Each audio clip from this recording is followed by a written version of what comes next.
मैं समृद्ध सिद्दीकी और आप देख रहे हैं शिक्षा फॉरएवर। आज मैं आपको साइलेंट वर्ड बताने जा रही हूँ। कितनी बार क्या होता है, हम इंग्लिश पढ़ रहे होते हैं, लिख रहे होते हैं और हमें पता ही नहीं होता है कि कहाँ पे कौन सा वर्ड साइलेंट होता है और फिर उस वर्ड को हम क्या पढ़ते हैं। देखते हैं।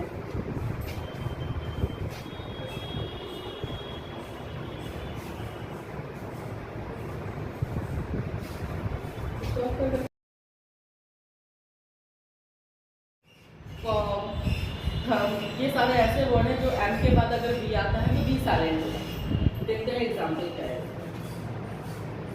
बी साइलेंट हो जाए क्योंकि एम के बाद, और एम के बाद अगर कभी भी बी आएगा तो बी साइलेंट होगा। नेक्स्ट एग्जाम्पल, थम, बी साइलेंट होता है। हम थम भी नहीं बोलते हैं, हम थम ही तक यूज करते हैं। ऑलवेज एम के बाद कभी भी बी आएगा, बी साइलेंट होगा। कॉम, प्रोनाउंसिएशन अगर हम देखें तो कॉम होती है, लेकिन मैं आपको बताने के लिए सिर्फ कॉम बोल रही हूँ ताकि हमें ये पता चले कि हमने बी का लास्ट में इस्तेमाल किया हुआ है। लेकिन हमेशा एम के बाद बी आएगा तो बी साइलेंट होगा।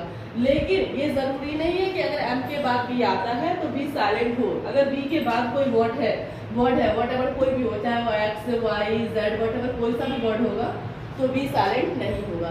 एंड ऑफ दी वर्ड, जहाँ पे वर्ड खत्म हो रहा है, कोई भी प्रॉपर एक वर्ड है, उस वर्ड में अगर एम के बाद बी आता है तो बी साइलेंट होता है। नेक्स्ट वर्ड लेते हैं वेडनेसडे। हम सब शुरू से यही बोलते आए हैं वेडनेसडे, लेकिन वेडनेसडे नहीं होता, वेडनेसडे होता है। वेडनेसडे इसलिए होता है जो हमारा डी है, अगर एन से पहले डी आता है तो डी साइलेंट होता है। इसका दूसरा एग्जांपल देखते हैं।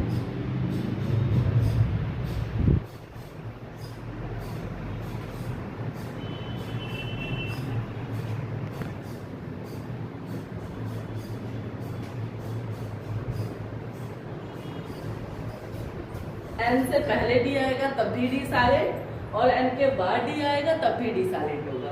हम सैंडविच बोलते हैं और सैंडविच लिखते हैं, है ना।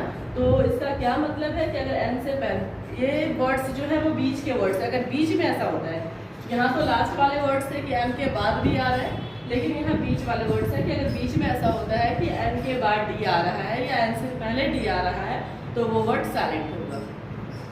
उसके बाद एक और एग्जांपल लेते हैं हम कि अगर एन से पहले कभी भी के आएगा तो के साइलेंट होगा। बहुत सारे एग्जांपल है हमारे पास।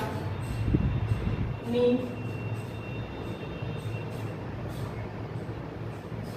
नॉलेज,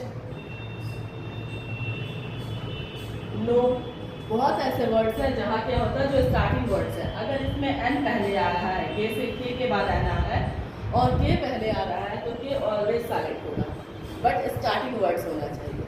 इस तरीके से बहुत सारे वर्ड्स नए आपको सीखने को मिलेंगे ओनली और शिक्षा फॉरएवर पे।